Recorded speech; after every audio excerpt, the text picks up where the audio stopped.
Welcome to On the Mind. Today's topic is Planned Parenthood. Very controversial, huh?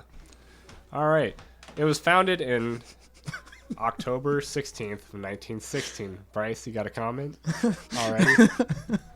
No, it's just how you said controversial. Huh? It was so cheesy. I'm sorry. Carry on. Thank you. I'm glad I can be critiqued not just in the comments section, but also, as we're doing this. We are judging you. Planned Parenthood has been under fire for providing abortion services for quite a while now, at least since 1973 when Roe v. Wade was finally judged upon. Let's go ahead and get a little more background from our resident thesaurus, Duncan Ryan. So, in effect, the Planned Parenthood question comes down to what is ultimately a simple but certainly not an easy question in most people's minds, which is whether or not government dollars should be used to directly or indirectly subsidize abortions in the private sphere. Now, as many people have pointed out, federal dollars allocated through Medicare and Medicaid, more specifically Medicaid, are not actually used to directly fund abortions at Planned Parenthood. The argument, however, does run that because they are funding other types of procedures, they are allowing Planned Parenthood to continue on with its abortion clinics, therefore funding or at least supporting abortion activities indirectly. Needless to say, this is a massive issue to especially the evangelical conservative right, who have very, very strong opinions about this particular topic, and I think we're going to get into that a little bit later in this.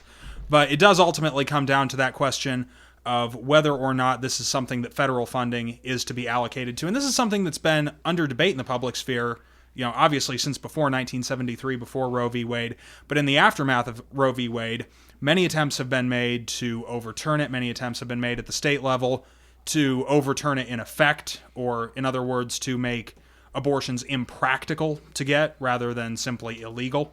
So this is something that's been a very active debate in our country for a very long time, and that has a lot of support on both sides of the issue. I will say that in Texas or Louisiana, one of the two, they passed new laws saying it has to be able to accept emergency patients, which require hallways that are so wide that two beds can pass through. Correct. Another tactic that has been tried is so far limiting the term of abortion that some mothers wouldn't even be aware of the fact that they were pregnant at the abortion cutoff point. So I forget what state it was, but recently one state tried to go to a 6 week.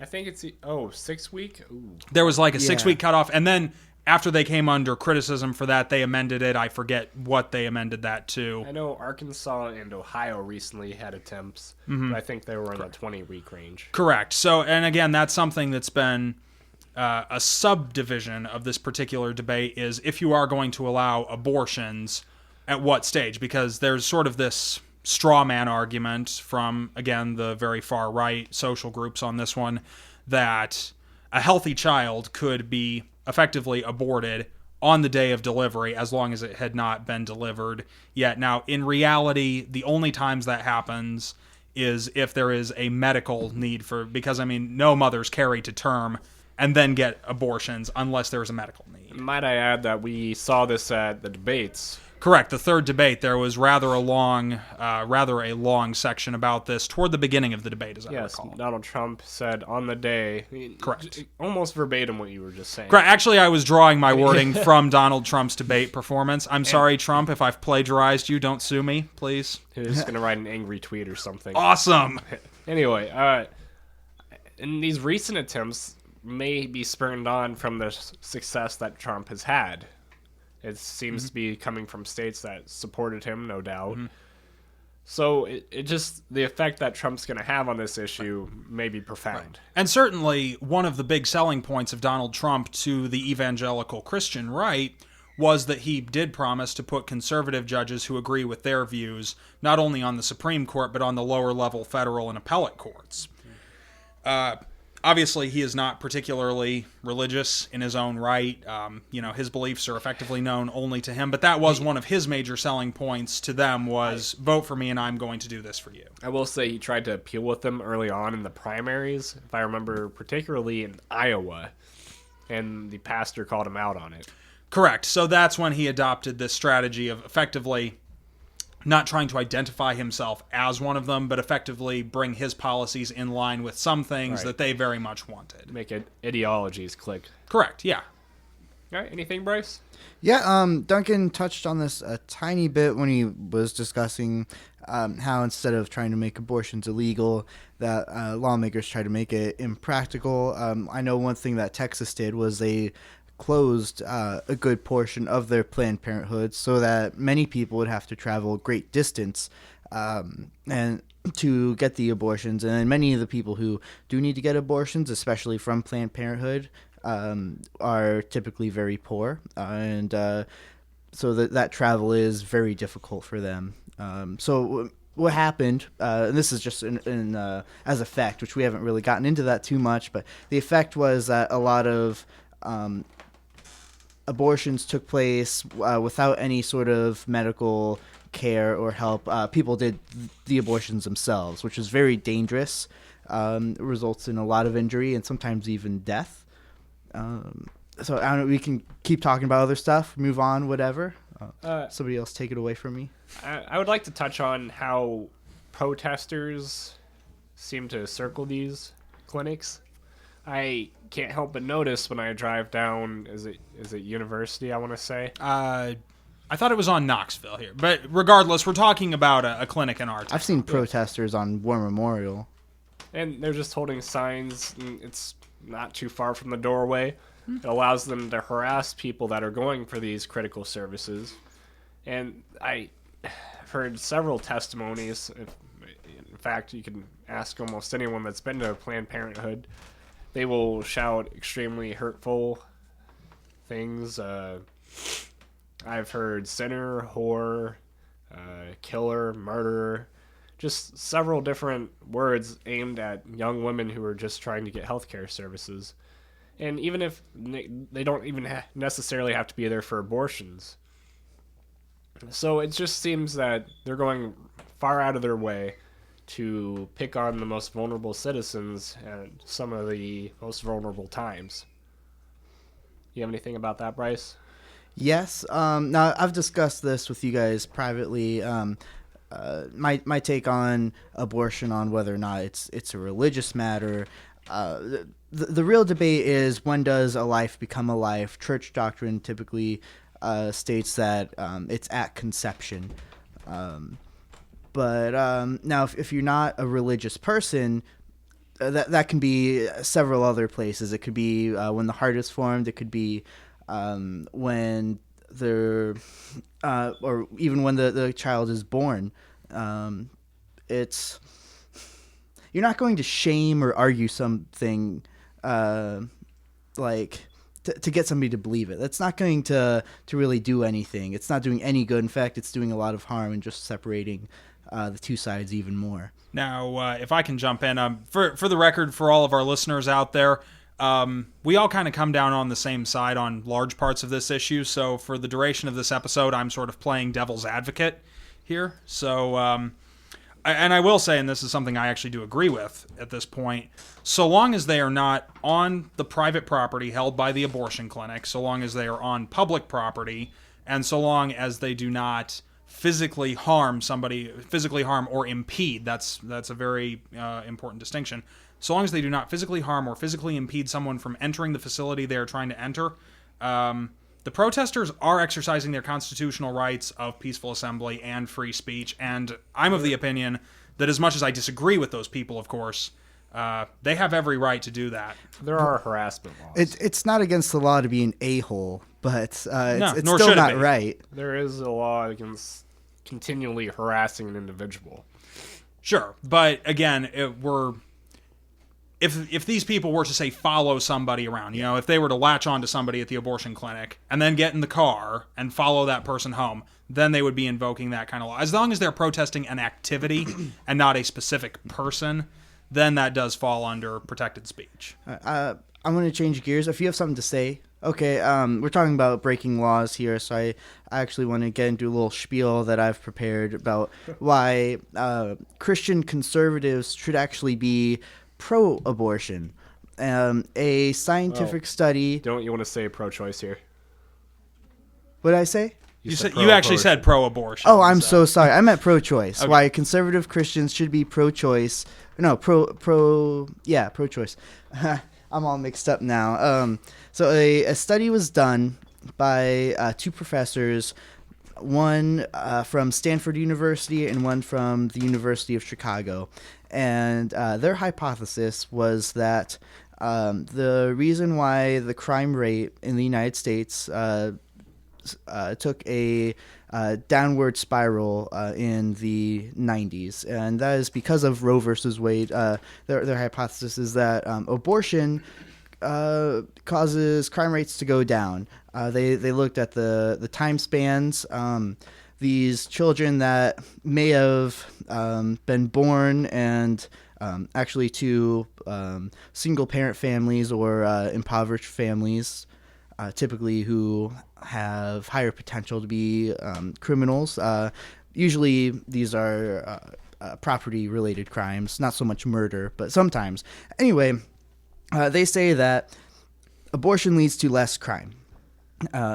So in church doctrine, it's pretty widely accepted that all sins, all wrongdoings are considered equal. So a theft is equal to murder, what have you. I will debate that one with you. The Ten Commandments are considered harsher. And actually, I'm sorry to interrupt you, Bryce, because you're actually, I named really two 10 Commandments, but So I just want to interject very quickly. Sure. Now, you keep saying church doctrine. Of course, there are many different religious views on this. With regards to the Catholic Church, abortion is actually considered a higher level of sin. It's considered what's called a mortal sin, as opposed to certain lesser sins, of which theft is one. So actually, within the Catholic Church, only higher up church officials, I believe it's recently been changed. I think it used to be archbishops. Now any bishop, I think, is how it's structured, can forgive an abortion. But even that, normally Catholics have their sins forgiven by going to confession. Catholics still view it as a higher level of sin than all but a few. Murder being excluded. Murder is also considered in that category. Okay. I was raised Protestant. In my discussions with many Catholic people, they've described their beliefs to me as I just described them to you. But around here, the general belief, as I know it among non-Catholic Christians, is that all transgressions are considered equal. And then we're actually, well, I guess we are discussing Catholics as well, but a lot of the Bible Belt, a lot of the Baptists and such, evangelicals, that's as I understand it, what they believe. Now, if abortions means less crime and less theft, less murder, other such things, then that means less sins. Now, if all sins are the same quality, but abortions means less quantity, then what I'm saying is you should be pro-abortion because that means less sin in general. Pro-choice. Yes, pro-choice. Yeah, pro-choice. Bryce. Dang me. We keep getting back to that point. I mean, it's an important distinction, certainly. Absolutely, because the choice should be allowed, at the very least. I'm not a woman. I hope that's obvious. I hope it would be obvious that none of us are. Well, since I'm a man, I have to state that, though. All right. Anyway, jokes aside, I'm not a woman. Never have been. I have no idea what that choice is like. Something else I also feel like I have to describe. I can't possibly look at a woman and say, "Hey, you can't do what you want with your body." That's not. And I understand the argument is, well, that's not her body. Yeah, it is. There is a relationship, I believe. Duncan, you could probably more elaborate on this. If someone is dying right next to you, and you share the same blood type, and they say, "Hey, he's dying. You have the same blood type. Give him blood," you are not legally required to. No. In no way are you legally required to give blood or organ transplants, or in fact, render any medical assistance from your own body. Right. And I forget what the legal term for that is, but it's out there. Boy. Yeah. You would ask me that because I'm blanking on it myself, I'm afraid. But you understand the general concept is I hate to describe it like this because I feel really ignorant for my choice of words here. Really, the mother is a vessel that the infant child to be is currently inhabiting. It's a You're parasitic saying like, relationship. okay, I was about to say leeching is the word Yeah. you're looking for. Yeah. And I mean, it literally is, in the truest sense of the word, a parasitic relationship wherein nutrients taken in by the mother's body are effectively allocated as resources to the development of the fetus in the womb. Now, this also brings to mind a legal issue, which is very important in understanding how the law treats this, which is that until the time of delivery, either by natural birth or cesarean section, the mother and the embryo, or the mother and the fetus, I should say, are not considered under the law to be two separate legal entities. In other words, until it is born, given a name, and given a social security number, the infant, though it has some protected rights under certain laws, is not in and of itself considered to be a legal entity. However, in some states, at the very least, I know that it's a higher crime to kill a pregnant woman than it is to kill. Correct. But and in terms of identity is assigned by federal statutes, and in terms of being a legal entity, the fetus is not considered to be a legal entity until it has been born. Austin, I want to let you finish your point because I don't think you finished it yet, but I do have an argument. My point on the parasitic relationship thing? Yeah, did you finish that? Let's just say it is because I forgot about it. Oh, okay. Now, I believe it is France. They, just starting this year, January 1st, made all citizens organ donors. Can you guys confirm that country? Yes. That sounds I right remember to me, here- yes. Okay, yeah. So also you can feels opt right being out of France. being an organ donor, but if you don't, then you just automatically are an organ donor. And should you die, then if there is a patient needing an organ, then they get to have your organ. What I'm saying is that the laws in that rule that you couldn't think of the name of, were like my body, my choice. The laws, in my opinion, but there are arguments for both sides. I'll give you guys that. The laws have not kept up with technology. They have not kept up with what medical science is now able to do, and the requirements I think that our society has. But that's a different story. That's a different topic. So we can. Although, actually, that would be an interesting theme for an episode sometime. The question of whether or not sovereignty over one's body is absolute or subjective. In the United States, we figured that out in the 19th century, but Right. I guess we could. It'd just be an interesting theme to explore. Sorry, we're backtracking here. Anyway. Planned Parenthood. Where do we go from here? So there is one thing I did want to interject before we get too much, before we seem unbalanced in this episode, because as most of you know, one of our central themes on this show is to try to strike some balance, even when maybe we don't agree with the other side. The people who are doing this, the people who are protesting, the people who are trying to get these laws changed, I certainly cannot agree with their positions, but I can understand why, given their belief systems, they have them. I mean, in their minds, they are very equivalent to Germans who spoke out against the Holocaust during the regime of Adolf Hitler. I mean, to their minds, in fact, to their minds, it's vastly worse than the Holocaust, because since Roe versus Wade, I think it's about 45 million fetuses have been aborted in the United States. To their minds, they're speaking out against one of the greatest mass genocides, in fact, the greatest mass genocide in human history. And while I don't think any of us agree with that view necessarily, for these people where that's not even a subjective belief in their minds, that is something that's ingrained very much in them, that any abortion is murder. I think it's worth noting that they are, at least in their minds, trying to do the right thing, in a sense. Right, and that's why they have the connotation pro-life. Mm-hmm. That's truly what they believe they're fighting for is right. Yeah. For, Conversely, though... sorry. Oh, okay. I have something to say after you're done. Yeah. Conversely, though, what these people tend to fail to take into account is the quality of life of both the fetus and the mother afterwards. I mean, how many people, even just from our area and our social circles, do we know who have, gotten pregnant at 18, 19 years old, not really started their lives. And because, Austin, I mean, with you guys, it was a little different situation, and you guys were better settled, in fact, to be able to do that than a lot of people. But I'm sure that being the situation, you can understand the struggles that one goes through in their early 20s with a child as opposed to without a child. And there's a lot of quality of life issue to be considered in that. And don't get us wrong, we definitely had that conversation.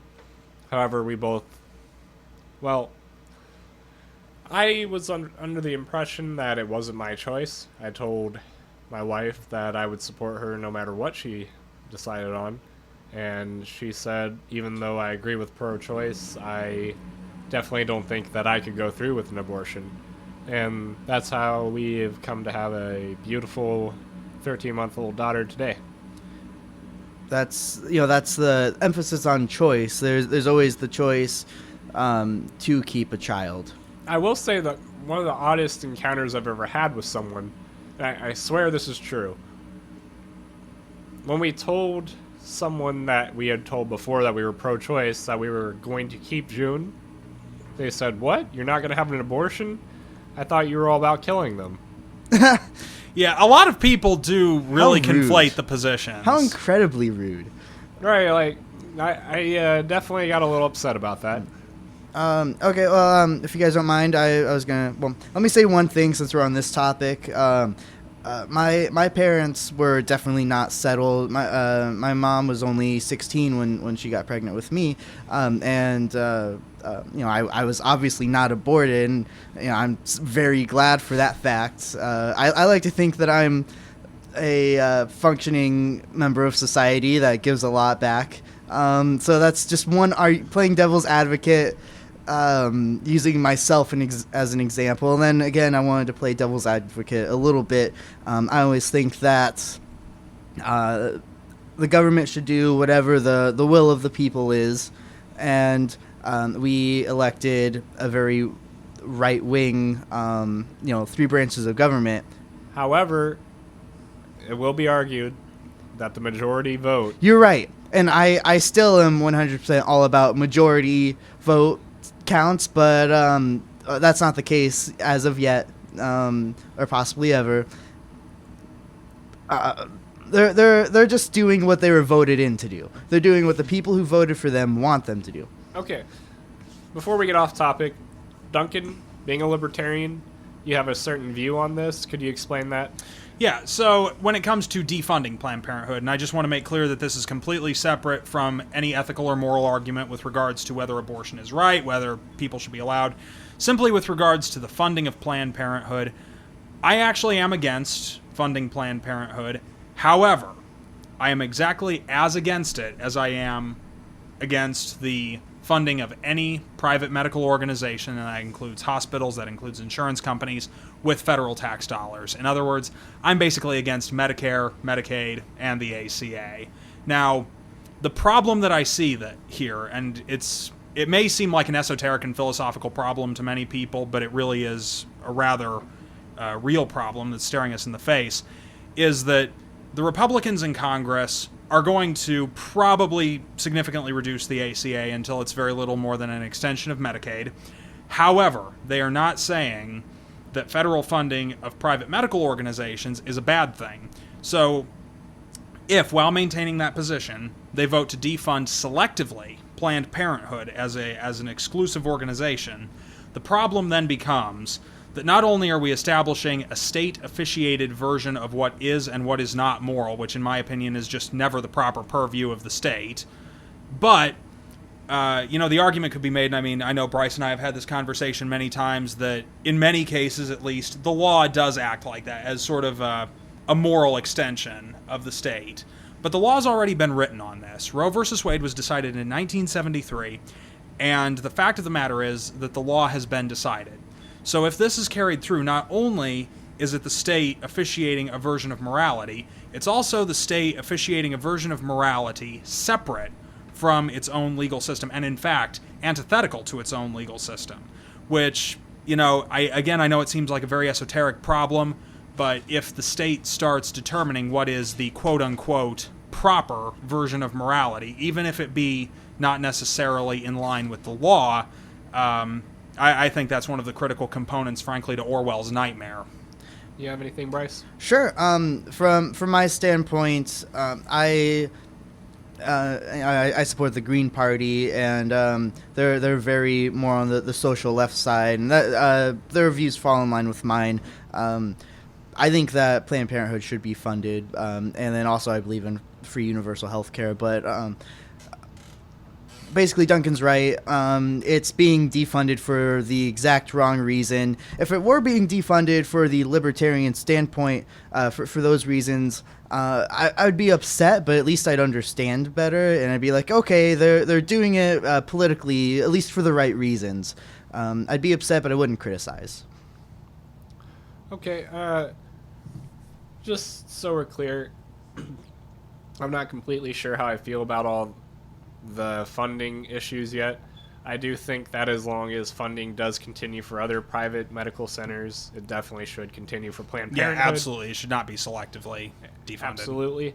As far as universal health care, I think it'd be nice, but the United States just isn't quite there yet in terms of ability to do so, and in Duncan's case of ever choosing to take away industry from entrepreneurs. And I don't disagree with that. I think that when we need things most, America pulls through with innovators. That being said, it's hard for me to say, hey, I want that person to die of a preventable disease that could have easily been taken care of if they had gone to a public clinic. So let's talk about that another day, because I have a lot to say. This actually is its own episode, Yeah. at least one episode. All right, so just some quick stats. There are 661 health centers for Planned Parenthood that are open right now. And of all operations between 2013 2015, only about 3% of those were abortive procedures. So compared to everything else they do, very minor. 4.5 million of their patients only came in for tests and treatments for STDs. 3.6 came for 3.6 million, not 3.6 people, I should say, went in there for contraception-related services. Thank you, Bryce. That was a good joke. That's the only good joke. Continue. I'm sorry. Dang, that's harsh. 935,573 went in for cancer screenings, and 1.1 million went for pregnancy tests and prenatal services. So that they do so much more than just abortive services. And I think I read online it was something like 3 to 6% of what they do is abortive services. I think 2013 to 2014 it was 3.1, then 2014 through 2015 is 3.4%. Oh, okay. To be precise. Yeah.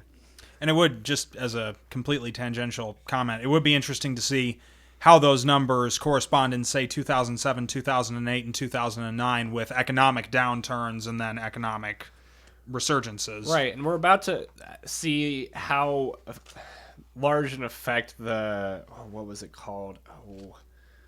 It was that video leak from that conservative group. Yeah, where they effectively very selectively edited parts of a video of someone speaking to make it seem as if Planned Parenthood was not only, which they do transport tissues for before testing. you continue. Yeah. Let me just say that what you just described fits the definition of propaganda. Yeah. Oh, yeah. And continue. Oh, yeah. I mean, and no one's debating that it's propaganda. So they cut together very selectively a video that showed a Planned Parenthood. I forget exactly what this person's position within the organization, but certainly one of the executives of Planned Parenthood, basically discussing shipping fees for tissues. Now, tissue samples, in terms of scientific research, human tissue samples are absolutely critical to medical research. It cannot be done in many cases without human tissue samples. And aborted fetuses are an absolutely great source of that raw material. So they were assigning prices on this, and what they were actually talking about was the cost of shipping these tissue samples, which requires very specialized shipping conditions in order for them to arrive at laboratories in a usable fashion. And the way this was made out by the ultra-conservative right was, in fact, that they were basically selling babies' body parts. And it's just the level of straw man argument that was frankly laughable. All right, unless Bryce has something to say, we're going to go ahead and Just go a with, quick shout out to my friend Brock Massalia. Thanks for listening, bud. We love you. Okay. Let's start with closing arguments, if you have any. If not, I think that we already covered that personally with a libertarian versus Green Party argument. I don't really have a closing argument so much as just a closing statement. For those of you out there who find yourself on the opposite side of this issue from perhaps what we think, no one is ever going to tell you that you have to get an abortion. No one is ever going to tell you that you have to seek out those services, and no one is certainly ever going to take you into an abortion clinic to have you consulted about those services. With that being said, you have every right to live according to your beliefs, whether you're Catholic, Baptist, Presbyterian, whatever your set of religious beliefs are, or even if you're an atheist who happens to just disagree with the idea of abortion, because there are those people out there as well. So, no one's forcing you to live according to what they think. You should not be trying to do that to other people. Got anything, Bryce? There are social and economic benefits to allowing abortions, and the funding of Planned Parenthood, which gives easy access to the people who need it most, is, in my opinion, essential to our society. Right. Is that it? Yeah. All right. I want to start off by saying that Planned Parenthood is not at all the only private company that provides abortions. They just are the most common for low-income families or individuals looking for those services. So to single them out just seems slimy that you would just go for the low-income families looking for those services. Other than that, it's a moral issue I won't get into. I have my own beliefs on it. Those two excellent gentlemen across from me also have stated those positions rather well. So I hope that we've been informative, if nothing else, and that's all that's on the mind. Thank you for joining us.